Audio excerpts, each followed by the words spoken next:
Hello everyone, this is Arshad तारी। आप सभी को मेरी तरफ से एक प्यार भरा सलाम। आज ये स्टूडेंट्स हम थर्मोडायनामिक्स और हीट को एंड करने की कोशिश करते हैं फिजिक्स में। थर्मोडायनामिक्स को डिफाइन कर लेते हैं और उसके तरह से टर्मिनोलॉजी को भी क्लियर करते हैं। थर्मोडायनामिक्स क्या वर्ड है, क्या आप एक्सप्लेन कर रहा है। Thermo means thermal energy, dynamics means mechanical work. अगर हम हीट को मैकेनिकल एनर्जी में कन्वर्ट करें और मैकेनिकल एनर्जी को थर्मल एनर्जी में कन्वर्ट करें तो ऐसे फेनोमेना को हम थर्मोडायनामिक्स कहते हैं। थर्मोडायनामिक्स एक बड़ी वास्ट ब्रांच ऑफ फिजिक्स है जिसमें क्या किया जाता है, थर्मल एनर्जी को एक फॉर्म से दूसरी फॉर्म में कन्वर्ट किया जाता है और मैकेनिकल फॉर्म में भी कन्वर्ट किया जाता है at that of vice versa. यानी कि मैकेनिकल वर्क को भी हम कन्वर्ट कर सकते हैं थर्मल एनर्जी में according to Count Rumford law. Count Rumford law क्या कहता है? काउंट रमफोर्ड लॉ कहता है कि किसी भी तरह से आप जो मैकेनिकल वर्क करेंगे ना, आपको वो क्या देगा? थर्मल एनर्जी देगा। फॉर एग्जाम्पल ये तो मार्कर पड़ेंगे, मार्कर को छोड़ो, ऐसे करता हूँ, अपने हाथ को रोल करता हूँ। ये मैकेनिकल वर्क है, मैकेनिकल टाइप ऑफ वर्क। मैं हमें अभी हीट प्रोड्यूस हो रही है मेरे हाथ में, वो है थर्मल एनर्जी। कैसे थर्मल एनर्जी प्रोड्यूस हो रही है? मैकेनिकल वर्क करने से। और हम थर्मल एनर्जी को मैकेनिकल वर्क में कैसे कन्वर्ट कर सकते हैं? हाँ, कर सकते हैं, आगे पढ़ेंगे। तो क्या है थर्मल एनर्जी? वर्क एनर्जी में मैकेनिकल एनर्जी को थर्मल एनर्जी में इंटर कन्वर्जन क्या कहते हैं? थर्मोडायनामिक्स कहते हैं। अच्छा, उसके बाद बात आती है कि थर्मोडायनामिक्स टर्मिनोलॉजीज क्या है। थर्मोडायनामिक्स टर्मिनोलॉजीज में पढ़ते हैं सिस्टम, सराउंडिंग और बाउंड्री। सिस्टम क्या है? ये पूरा यूनिवर्स है। इस यूनिवर्स के अंदर किसी मखसूस एरिया को हम चूज करेंगे, उस चूजन एरिया के अंदर जो हम ऑब्जर्वेशन करेंगे वो हमारा सिस्टम हो जाएगा। क्या हो जाएगा? सिस्टम। यानी कि सिस्टम को कैसे डिफाइन कर सकते हैं? A specific region in the universe under observation. कोई भी मखसूस एरिया यूनिवर्स के अंदर जिसके अंदर हम एक्सपेरिमेंट करें, ऑब्जर्वेशन करें, या ऐसे कह सकते हैं अंडर इन्वेस्टिगेशन, तो हम उसे सिस्टम कहेंगे। अच्छा, सिस्टम के भी टाइप है। हाँ बिल्कुल है। ओपन सिस्टम है, क्लोज सिस्टम है और आइसोलेटेड सिस्टम है। ओपन सिस्टम क्या होता है? जो खुला हुआ हो, ठीक है, उसमें मैटर भी एक्सचेंज करे, एनर्जी भी एक्सचेंज करे, उसे हम ओपन सिस्टम कहेंगे। अच्छा, क्लोज सिस्टम क्या है? वो सिस्टम जो बंद हो। बंद हो मीन्स कोई मैटर वगैरह उसके अंदर एक्सचेंज नहीं हो रहा, लेकिन थर्मल एनर्जी एक्सचेंज हो रही है, क्योंकि उस पूरे सिस्टम के जो वाल्स हैं वो मुकम्मल तौर पर आइसोलेटेड नहीं है, मुकम्मल तौर पर इंसुलेटेड नहीं है। उसमें एनर्जी, थर्मल एनर्जी इंटरचेंज हो रही है लेकिन मैटर इंटरचेंज नहीं हो रहा। सो हम कहेंगे this is a closed system. अच्छा, आइसोलेटेड सिस्टम ये होता है। हाँ, क्या होता है वो आइसोलेटेड सिस्टम ये कहता है कि सिस्टम मुकम्मल तौर पर इंसुलेटेड है, क्लोज है और इंसुलेटेड है। कंपाउंड जो सिलेंडर के वाल्स हैं और जो बेस होता है, दोनों साइड इंसुलेटेड है। ना ही थर्मल एनर्जी इंटरचेंज होगी, ना ही कोई मेटर को हम उसमें पुट कर सकते हैं, ना ही उससे ले सकते हैं। ठीक है, आइसोलेटेड सिस्टम दोनों को नाइदर इंटरचेंज, ना थर्मल एनर्जी ना ही वर्क हो सकता है, ना ही मेटर को हम इनपुट कर सकते हैं। ये थे कुछ टर्मिनोलॉजी सिस्टम के बारे में। अच्छा, सराउंडिंग वो चीज़ होती है जो सिस्टम से एक अलग है। यूनिवर्स का वो पोर्शन जो सिस्टम से अलावा हो, उससे हम उसको क्या कहते हैं? सराउंडिंग। सराउंडिंग से हम सिस्टम के अंदर इंटरचेंज कर सकते हैं थर्मल एनर्जी की और मैटर की। वो सराउंडिंग है आउटसाइड द सिस्टम। ठीक है, anything outside the system in the universe is called as surrounding. आप जीनियस बच्चे, में लिखता नहीं हूँ, ये डेफिनेशन काफ़ी हैं।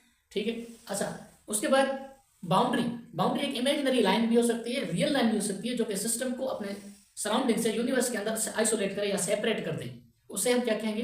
बाउंड्री कहेंगे। अच्छा, थर्मोडायनामिक्स जो पढ़ते हैं, थर्मल एनर्जी का मैकेनिकल, मैकेनिकल का थर्मल एनर्जी, इसका dynamics, motion, interconversion, net movement. तो आया कि थर्मोडायनामिक्स तीन वेरिएबल्स का बना हुआ है, तीन वेरिएबल्स को एक्सप्लेन कर रहा है, तीन वेरिएबल्स की प्रॉपर्टीज, कैरेक्टरिस्टिक्स शो करता है। कौन सी तीन प्रॉपर्टीज हैं? एक वेरिएबल है वर्क, दूसरा वेरिएबल है हीट एनर्जी, तीसरा वेरिएबल है इंटरनल एनर्जी। ये कहता है थर्मोडायनामिक्स, ये कहता है कि इन तीनों वेरिएबल्स को हम इंटरचेंज कर सकते हैं, वो म्यूचुअली कन्वर्टेबल होते हैं। कैसे? थर्मल एनर्जी मैकेनिकल एनर्जी में कन्वर्ट हो सकती है, जो मैकेनिकल एनर्जी प्रोवाइड होगी उससे हमें इंटरनल एनर्जी प्रोवाइड होगी। फॉर एग्जाम्पल अभी मैं मैकेनिकल वर्क मैंने किया था, मैकेनिकल वर्क करने से हीट एनर्जी प्रोड्यूस हुई थी, हीट एनर्जी प्रोड्यूस होने से मुझे मेरे अंदर जो इंटरनल एनर्जी प्रोवाइड हुई वो भी कंजर्व रहेगी। ठीक है, इन तीनों फॉर्म्स ऑफ एनर्जी की इंटर कन्वर्जन को हम थर्मोडायनामिक्स कहते हैं। अमेजिंग बात है, अमेजिंग बात, तीनों एनर्जीज हैं। मैकेनिकल वर्क भी एनर्जी है, इंटरनल एनर्जी भी एनर्जी है, थर्मल एनर्जी भी एनर्जी है। अच्छा, और अमेजिंग बात, तीनों को यूनिट भी सेम, या जॉल से पढ़े या कैलोरी से पढ़े। ठीक है, अमेजिंग बात ये थी ना, तीनों वेरिएबल्स की इंटरचेंज को हम थर्मोडायनामिक्स के अंदर पढ़ते हैं। थर्मोडायनामिक्स के अंदर कुछ प्रिंसिपल्स होते हैं, लॉज होते हैं। कौन से लॉज होते हैं? Zeroth law, first law, second law. Sir third law भी है? नहीं है। फोर्थ लॉ है? नहीं है। सर लॉ, जीरोथ लॉ आया था, ठीक है, उसकी जरूरत कोई थी शायद, इसलिए। फर्स्ट लॉ सेकंड लॉ क्यों है? फर्स्ट लॉ सेकंड लॉ भी इसलिए है, जरूरत पड़ती है फिजिक्स के अंदर। ठीक है, फॉर एग्जाम्पल आपको एक ज़रूरत पड़ती है एक रोटी खाने की, तो दूसरी रोटी ले आते हो, इसलिए ज़रूरत पड़ती है तो दूसरा ला बनाया जाता है। ज़रूरत कौन सी थी? ज़रूरत ये थी कि ज़ीरोथ ला जो एक्सप्लेन कर रहा था वो थोड़ा कम कर रहा था। फर्स्ट ला उसकी ड्रॉबैक्स को पूरे करने आया। फर्स्ट ला को भी ड्रॉबैक्स थे जिसकी वजह से सेकंड ला आया हाथ था। फर्स्ट ला के ड्रॉबैक्स कौन थे? फर्स्ट ला के ड्रॉबैक्स ये थे कि वो हीट के ट्रांसफॉर्मेशन का फ्लो का डायरेक्शन नहीं बता रहा था। ठीक है, एनर्जी कंजर्व तो रहने की बात कर रहा था फर्स्ट ला, लेकिन हीट एनर्जी के फ्लो की डायरेक्शन का नहीं बता रहा था। ये था एक लिमिटेशन ऑफ फर्स्ट ला, जिसको एक्सप्लेन करने के लिए सेकंड ला की जरूरत पड़ी। सेकंड ला में बताता है। ठीक है, अच्छा जीरोथ ला क्या बताता है? जीरोथ ला बताता है कि कोई भी बॉडी थर्मल इक्विलिब्रियम में हो, उनका टेम्परेचर सेम हो जाए। जब टेम्परेचर सेम हो जाएगा, टेम्परेचर डिफरेंस जीरो हो जाएगा। टेम्परेचर डिफरेंस जीरो हो जाएगा, हीट फ्लो नहीं करेगी। ठीक है, अच्छा फर्स्ट ला क्या कहता है? जीरोथ ला में क्या होता है कि टेम्परेचर अगर सेम है, उसका ये जरूरी नहीं है तो उसका इंटरनल एनर्जी भी सेम हो। कैसे पढ़ा था हम आइसोथर्मल प्रोसेस में? क्या पढ़ते हैं? Temperature constant, internal energy constant, temperature difference zero, internal energy difference zero. ठीक है, वो आइसोथर्मल अलग प्रोसेस है। यहाँ जीरोथ ला थर्मल इक्विलिब्रियम शो कर रहा है। थर्मल इक्विलिब्रियम में ये जरूरी नहीं होता जहाँ टेम्परेचर बराबर हो वहाँ इंटरनल एनर्जी भी बराबर हो। तो तीन पॉसिबिलिटीज हैं। Internal energy same, temperature difference हो सकता है। Temperature same, internal energy difference हो सकता है। टेम्परेचर भी सेम हो सकता है, इंटरनल एनर्जी भी सेम हो सकता है। तीन पॉसिबिलिटीज हैं थर्मल इक्विलिब्रियम के लिए। ठीक है, वो जीरोथ ला बता रहा है। फर्स्ट ला क्या बता रहा है? फर्स्ट ला बता रहा है कि ये तीनों वेरिएबल्स को जिस तरह आप चेंज करेंगे, चेंज होते रहेंगे एक फॉर्म से दूसरी फॉर्म से, लेकिन उनका नेट रिजल्ट जो होगा वो कांस्टेंट रहेगा। इंटरनल एनर्जी सिस्टम की कांस्टेंट रहेगी। फर्स्ट लॉ को हम restatement of law of conservation of energy भी कहते हैं। क्या कहते हैं? Restatement of law of conservation of energy. जैसे टोटल एनर्जी कंजर्व रहती है, एनर्जी को ना हम क्रिएट कर सकते हैं ना डिस्ट्रॉय कर सकते हैं। हाँ, एक फॉर्म से दूसरी फॉर्म से ले जा रहे सकते हैं। ठीक है, फर्स्ट लॉ को थोड़ा सा डिफाइन कर लिया है, अभी थोड़ा सा लिख लेते हैं। First law of thermodynamics. Thermodynamics से पढ़ा है आपने, interconversion of thermal energy to mechanical and vice versa. वो मैं अभी मैंने लिखा नहीं है। ठीक है, फर्स्ट लॉ ऑफ थर्मोडायनामिक्स क्या कहता है? It is restatement, it is restatement of law of conservation of energy. Law of conservation of energy क्या कहती है? ये लॉ कहता है कि energy is conserved, total energy is conserved. Example, human metabolism एक बेस्ट एग्जाम्पल है फर्स्ट लॉ की। किसी तरह हम एनर्जी को कंजर्व रख सकते हैं अपने अंदर।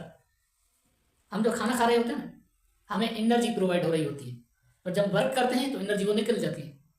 हम पहले जैसे थे बाद में वैसे हो गए, एनर्जी खत्म हो गई। खत्म नहीं हुई, जितनी एनर्जी हमने कंज्यूम की थी उतनी एनर्जी गई है ना, वो भी दूसरी फॉर्म में गई है, वहां पर क्रिएट नहीं हुई, वहां पर क्रिएट नहीं हुई। आप याद रखें, एनर्जी कंजर्व क्यों रहती है? कोई भी चीज फ्री में नहीं मिलती। आप शॉपकीपर के पास जाएंगे ना, चीनी लेने जाएंगे, चीनी दे, वो वैसे चीनी नहीं देगा, पैसे लेगा। पैसे फ्री में लिया नहीं। उसके बाद जो टीचर पढ़ाता है ना स्टूडेंट को, फ्री में नहीं पढ़ाता, पैसे लेता है, ट्यूशन फीस आप पे करते हैं ना। पुलिस देखो, थाने में क्रियोल बंदे को छुड़ाता है कैसे? पैसे लेकर। कोई भी चीज इस दुनिया में फ्री में नहीं है। एनर्जी कंज्यूम करते हैं, एनर्जी प्रोवाइड होती है। एनर्जी प्रोवाइड करेंगे, वो दूसरी एनर्जी दूसरी जगह पर वो कंज्यूम होगी जरूर। सो नेट एनर्जी कंजर्व रहती है, ना कंज्यूम ना क्रिएट। अच्छा, फर्स्ट लॉ के एप्लीकेशन, अच्छा फर्स्ट लॉ क्या बता रहा है? Internal energy constant. First law से हमें कंसेप्ट ऑफ इंटरनल एनर्जी मिलता है। Concept of internal energy, internal energy का कंसेप्ट मिलता है। फर्स्ट लॉ के एप्लीकेशंस भी हैं सर। हाँ, first law applications, first law of thermodynamics के applications. First law of thermodynamics का एप्लीकेशन है कि एडियाबेटिक प्रोसेस, या थोड़ा सा इस साइड में लिख लेता हूं, इन एप्लीकेशंस का सारा काम यहीं पर एड होगा। ठीक है, पहला एप्लीकेशन है आइसोबैरिक प्रोसेस, दूसरा है आइसोथर्मल प्रोसेस। तरतीब यही है। क्या है तरतीब?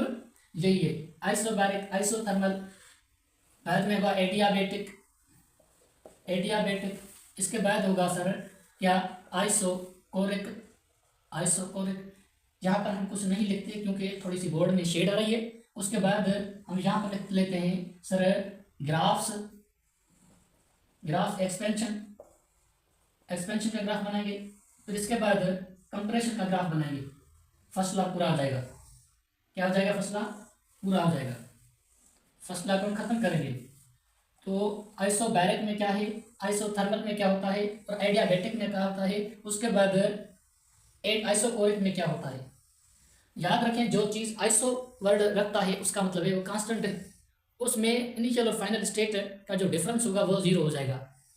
Iso means same, baric means pressure. Isobaric thermodynamics में एक ऐसा प्रोसेस है जिसके अंदर प्रेशर कांस्टेंट होता है। सो डिफरेंस, अच्छा प्रेशर कांस्टेंट है, प्रेशर क्या है? कांस्टेंट है। डिफरेंस ऑफ प्रेशर क्या होगा? डिफरेंस ऑफ प्रेशर होगा जीरो। तो प्रेशर कांस्टेंट है, वॉल्यूम तो बढ़ेगा या चेंज होगा नहीं? हाँ है, होगा, क्योंकि वर्क तो करना है ना। फर्स्ट लॉ ऑफ थर्मोडायनामिक्स क्या कहता है? फर्स्ट लॉ ऑफ थर्मोडायनामिक्स कहता है कि जितनी एनर्जी, जितनी हीट एनर्जी आप दोगे किसी सिस्टम के अंदर तो वो दो प्रोसेस में कंज्यूम होगी। या तो एक उसकी इंटरनल एनर्जी को चेंज करेगी या तो वो वर्क करेगा against the external work. First law of thermodynamics क्या कहता है? फर्स्ट लॉ ऑफ थर्मोडायनामिक्स कहता है heat given to the system, given to the system is consumed या is used into two processes।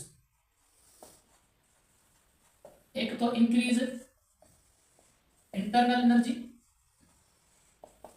दूसरे प्रोसेस में कौन सा है जिसकी वजह से वो हीट उसमें चली जाती है? Doing external work, doing work by system, system work करता है अगेंस्ट एक्सटर्नल प्रेशर, क्योंकि एक्सटर्नल प्रेशर कांस्टेंट होता है, उसके अगेंस्ट, उसके अगेंस्ट जितनी हीट दोगी कुछ वर्क होगा और इंटरनल एनर्जी बढ़ेगी। उसकी इक्वेशन क्या है? फर्स्ट लॉ की, फर्स्ट लॉ की इक्वेशन ये है कि हीट जितनी दोगे सिस्टम से, सिस्टम को देके प्रोवाइड करेंगे, उसमें इंटरनल एनर्जी चेंज करेगा प्लस में वर्क करेगा सिस्टम। ठीक, ये पढ़ लेते हैं, फिर उसके साइन फंक्शंस पढ़ लेते हैं। प्रेशर कांस्टेंट है, चेंज इन प्रेशर जीरो है, वॉल्यूम, टेम्परेचर, हीट वगैरह वगैरह। इसके लिए फर्स्ट लॉ ऑफ थर्मोडायनामिक्स क्या होगा? फर्स्ट लॉ ऑफ थर्मोडायनामिक्स की इक्वेशन ये होगी कि जितनी हीट देंगे हम इंटरनल एनर्जी को तो बढ़ाएगा, उसके बाद वर्क भी करेगा। कितना वर्क करेगा? पी डेल्टा वी करेगा। कितना वर्क करेगा? पी डेल्टा वी जितना वर्क करेगा, क्योंकि वॉल्यूम तो चेंज नहीं हो रहा प्रेशर के साथ। यहाँ हो रहा है, हो रहा है, अब सो पड़े। Change in volume non zero है, चेंज इन प्रेशर जीरो है, change in volume non zero है। जब change in volume non zero है तो उसका मतलब है एक्सपेंशन या कंप्रेशन वगैरह पर इफेक्ट पड़ता है वॉल्यूम का। हाँ, इसके बाद हम देखते हैं साइन कन्वेंशन, आगे पढ़ेंगे, अभी नहीं पढ़ रहे। इसमें स्लोप क्या होता है? स्लोप होता है tan theta, tan theta perpendicular upon base होता है, परपेंडिकुलर अपॉन बेस होता है। परपेंडिकुलर में क्या है? Delta P over delta we. इसमें स्लोप ये हो जाएगा, स्लोप क्या हो जाएगा? Delta P over delta we हो जाएगा। उसके बाद हम स्पेसिफिक हीट कैपेसिटी पढ़ा था। स्पेसिफिक हीट कैपेसिटी क्या पढ़ा था? आइसोबैरिक प्रोसेस के अंदर बिटवीन होता है क्या? Zero and infinity. Specific heat capacity isobaric process के अंदर जीरो और इन्फिनिटी के बीच में होता है। तो ये भी याद कर लें, आइसोबैरिक प्रोसेस एक इरिवर्सिबल प्रोसेस है। कौन सा प्रोसेस है? इरिवर्सिबल प्रोसेस है। जो इरिवर्सिबल प्रोसेस होता है उसकी एंट्रोपी क्या होता है? उसकी एंट्रोपी मैक्सिमम होता है। अच्छा, उसके बाद ग्राफ पढ़ेंगे, ये बनेगी ग्राफ, ये P axis V axis. Pressure जब कांस्टेंट होगा तो प्रेशर ये, इस ग्राफ क्या बनेगा? Parallel to V axis, graph parallel to V axis. इसका एक ग्राफ अलग है, इसका एक एक अलग बनाएंगे। जबकि ये दो ग्राफ मैंने बनाए हैं ना, वो चारों ग्राफ पढ़ेंगे, चार प्रोसेस का पढ़ेंगे। ठीक है, आइसो, अच्छा ये था isobaric process del P zero. Isothermal process, iso temperature होता है कांस्टेंट होता है, डिफरेंस ऑफ टेम्परेचर जीरो होता है।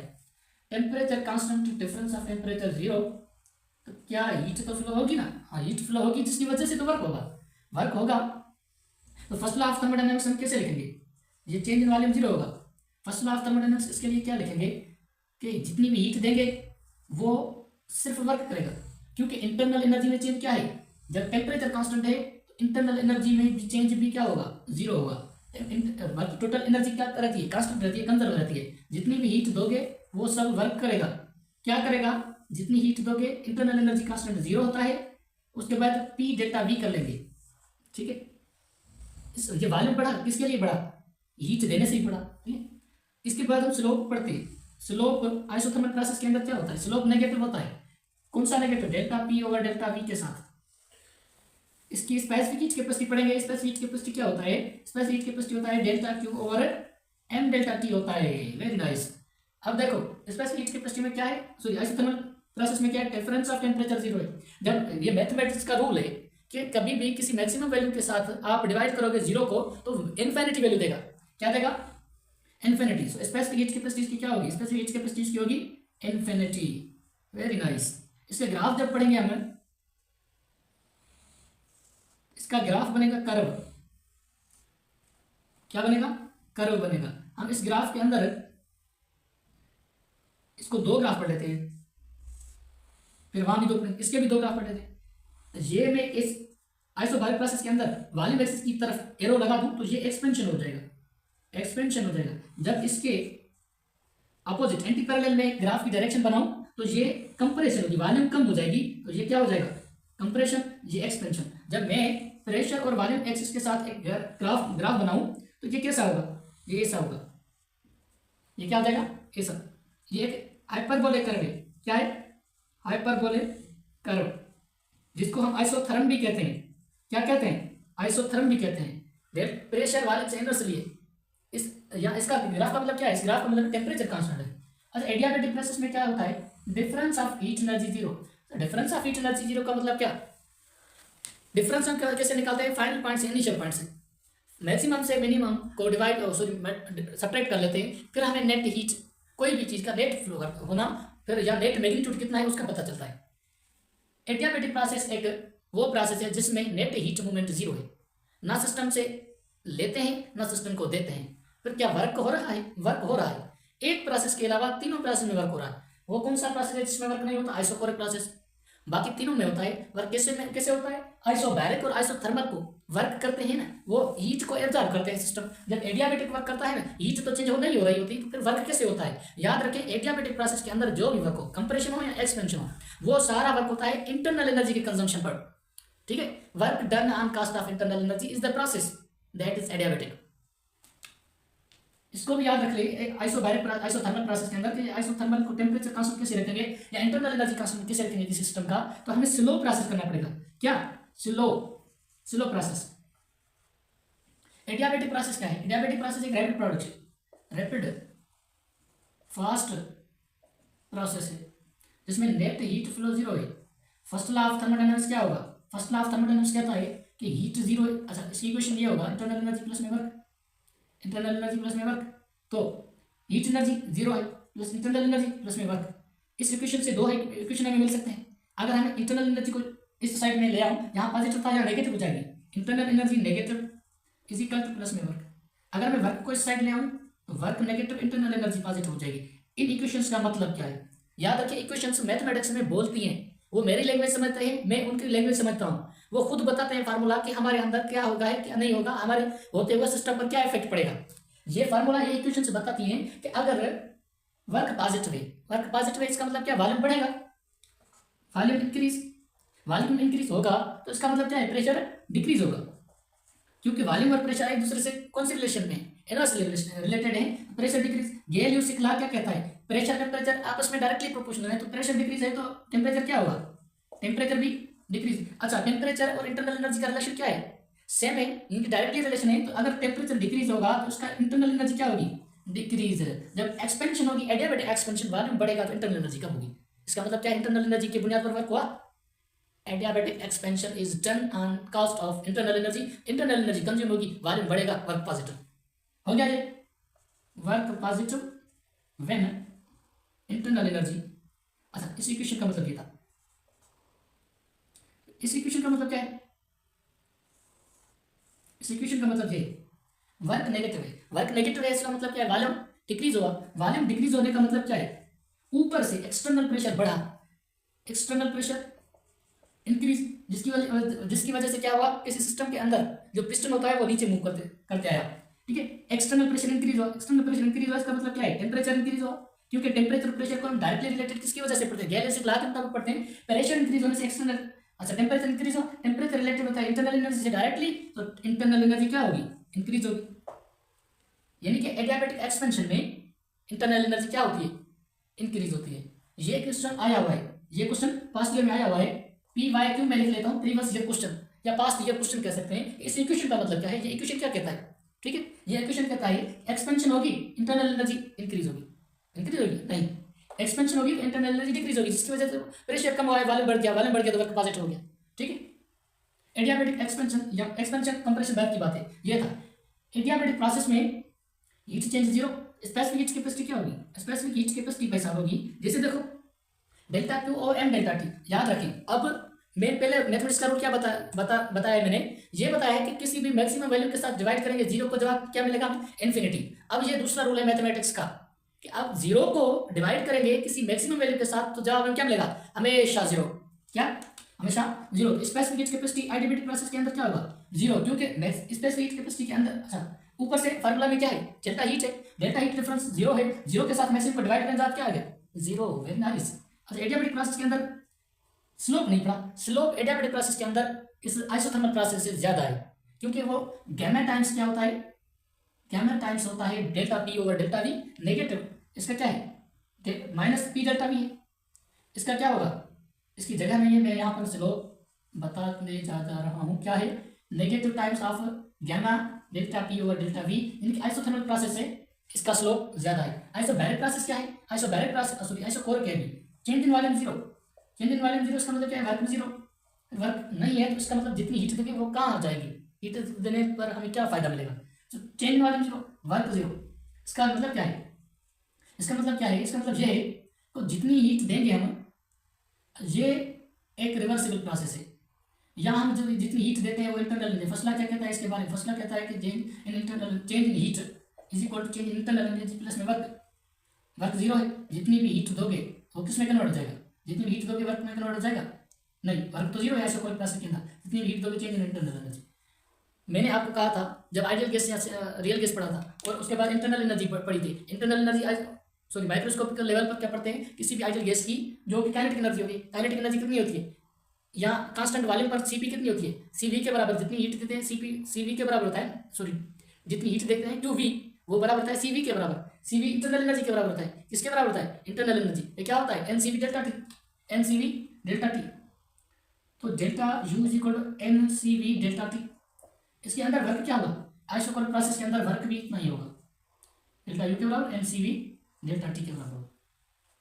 अच्छा ये था, नहीं कुछ है, स्लोप इसका बराबर पड़ेगी, delta P over delta V है, delta P over delta V है, इसका slope negative, delta P over, इसका स्लोप क्या होगा आइसोथर्मल प्रोसेस के अंदर, इसके अंदर स्लोप इन्फिनिटी, इसके अंदर स्लोप क्या होगा, इसके अंदर स्लोप होगा भाई सब मैक्सिमम को आप डिवाइड करेंगे जीरो से, जवाब क्या आएगा, जवाब वैसे बताएं, मैक्सिमम को जब डिवाइड करेंगे जीरो से, जहाँ पर स्लोप क्या था डेल्टा पी ओवर डेल्टा, यहाँ पर क्या होगा delta P over delta we, delta we zero है, स्लोप क्या होगा, यहाँ पर डेल्टा पी है, डेल्टा वी जीरो है, तो स्लोप मैक्सिमम कंफर्म कर लेता हूँ,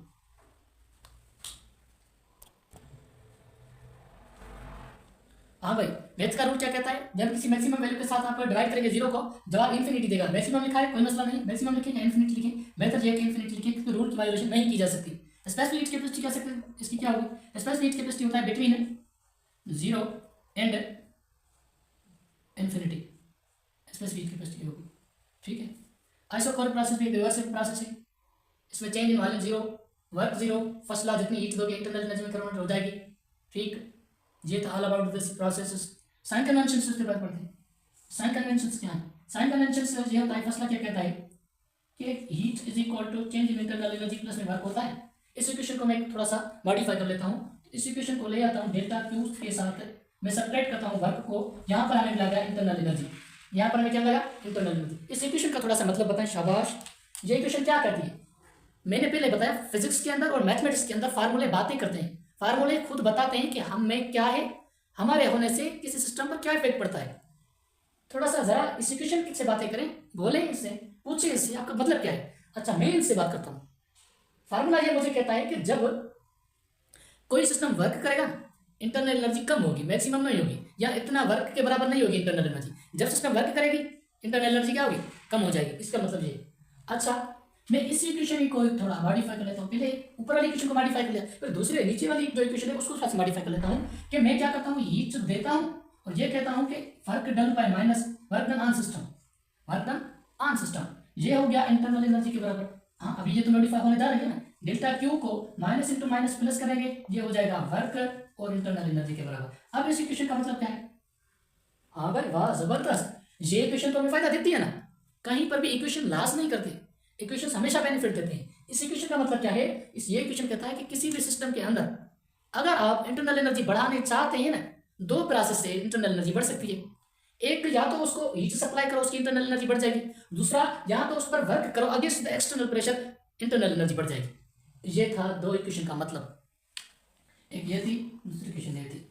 साइन कन्वेंशन में क्या होता है? साइन कन्वेंशन में होता है जब कोई सिस्टम हीट एब्जॉर्ब करेगी, सिस्टम एब्जॉर्ब करेगी, वो प्लस ये नेगेटिव, वर्क प्लस कब होगा, माइनस कब होगा, इंटरनल एनर्जी पॉजिटिव कब होगी और नेगेटिव कब होगी, पॉजिटिव नेगेटिव। पॉजिटिव का मतलब है सिस्टम ने हीट गेन करी है, heat gain by system, gain by system, system ने इंटरनल एनर्जी, सिस्टम ने हीट एब्जॉर्ब करी तो वो पॉजिटिव हो गया, सिस्टम ने हीट रिलीज करी, release heat by system, system जब हीट रिलीज करेगी तो हीट नेगेटिव होगी, उसको हम नेगेटिव कंसीडर करेंगे। उसके बाद देखते हैं वर्क पॉजिटिव कब होगा, जब सिस्टम वर्क करेगा, वर्क बाय सिस्टम, जब सिस्टम वर्क करेगा तो positive, work done on system, on system को कंसीडर क्या करते हैं हम, वर्क नेगेटिव हुआ है क्योंकि वॉल्यूम कम हो जाता है। इंटरनल एनर्जी कब बढ़ेगी, इंटरनल एनर्जी तब बढ़ेगी जब पॉजिटिव कब होगी, इंटरनल एनर्जी इंक्रीज, नेगेटिव कब होगी, इंटरनल एनर्जी डिक्रीज। अच्छा, ये इंटरनल एनर्जी इंक्रीज डिक्रीज कैसे होगी? ऊपर वाले जो हैं वो इसको इंक्रीज करेंगे या डिक्रीज करेंगे। ऊपर वाले दोनों क्या है, पाथ फंक्शन से, ये क्या है, पाथ फंक्शन से, और ये क्या है, ये है पॉइंट फंक्शन। एक पॉइंट से दूसरी पॉइंट तक फाइनल से इनिशियल में हम फाइनल से हम इनिशियल सब्ट्रैक्ट करेंगे तो हमें ये मिलेगी इंटरनल एनर्जी का चेंज। ठीक है। अच्छा, आप फिजिक्स में वर्क को एक तरह पढ़ते हैं और इंटरनल और केमिस्ट्री के अंदर एक तरह पढ़ते हैं। कैसे?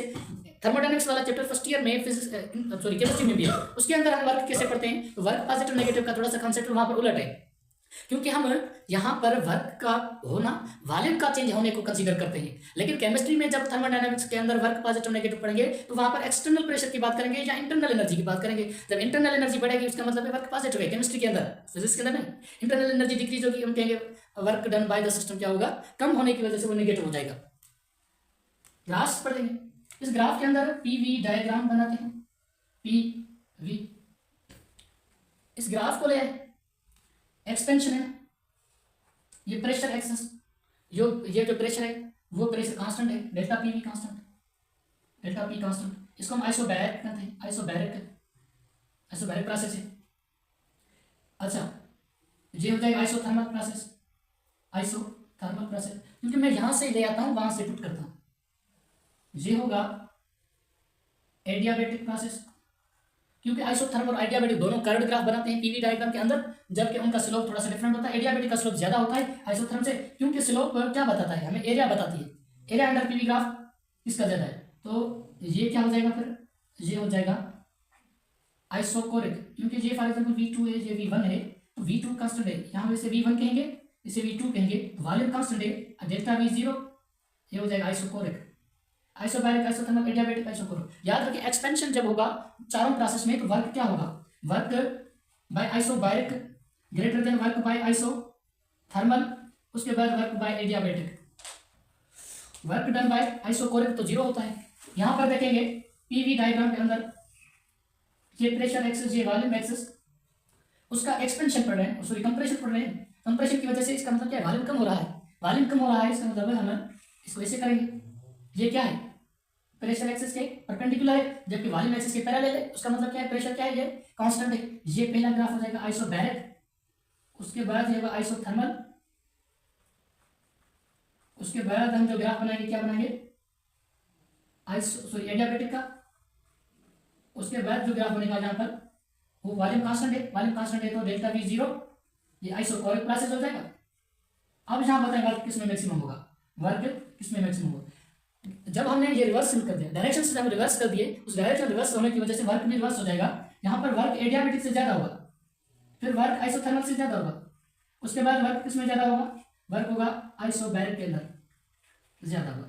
ये क्वेश्चन आ गया है, क्योंकि डायग्राम बनाने की कोशिश खुद करें कि डायग्राम थोड़ा सा अच्छा बनाए, उस पर वर्क को समझने की कोशिश करेंगे, क्योंकि थर्मोडायनामिक्स में ऐसे क्वेश्चन ग्राफ आए हैं। फॉर एग्जांपल हमें एडियाबेटिक, अच्छा आइसोथर्मल प्रोसेस और आइडियाबेटिक प्रोसेस, दोनों प्रोसेस क्या है, कर्व्ड ग्राफ बनाते हैं, उनके अंदर वर्क पॉजिटिव नेगेटिव कैसे मालूम करेंगे। इस ग्राफ के अंदर आप जहां से ओरिजिन होता है वहां से अपना थंब रखें।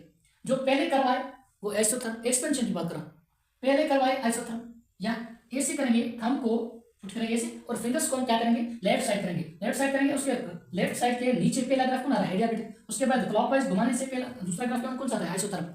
अब देखिए एक्सपेंशन में क्या हो रहा है, उसकी ग्राफ को इसके अंदर हम पढ़ सकते हैं। एडियाबेटिक प्रोसेस का अंदर ग्राफ जो होता है ना वो स्टीपर होता है, स्टीपर होता है, मोर कर्व्ड होता है देन आइसोथर्म। ये स्टीपर है, ये वर्क 1, ये वर्क 2। अब देखो स्लोप किसकी ज्यादा है या एरिया किसकी ज्यादा है, फर्क हमें इससे इसकी ज्यादा है क्योंकि ग्राफ इसकी ऐसे बनाएंगे, वर्क इसका ज्यादा होगा, जबकि इस सेकंड वाले प्रोसेस के अंदर इतनी एरिया होगी, जिसकी एरिया ज्यादा उसका वर्क ज्यादा, क्योंकि वर्क हम कैसे पढ़ते हैं, area under the PV gram diagram, जो कि हम लास्ट में पढ़ के आए। ये था फर्स्ट लॉ, ठीक है, साइन कन्वेंशन।